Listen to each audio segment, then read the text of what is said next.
Just after I entered,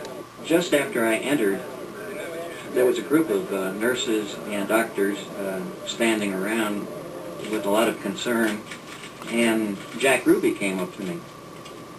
He said something to the effect that, "Isn't this just terrible?" And he looked as if he was extremely distressed.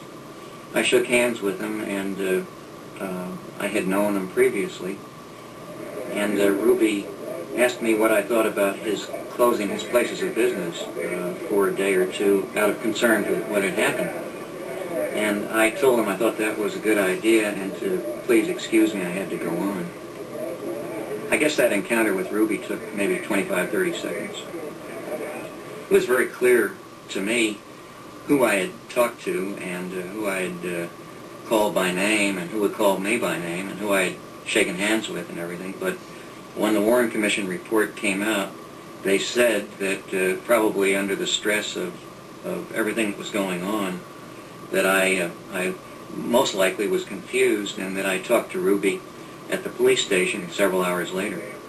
Ruby denied he'd been at Parkland, and the Warren Commission believed him rather than Seth Cantor.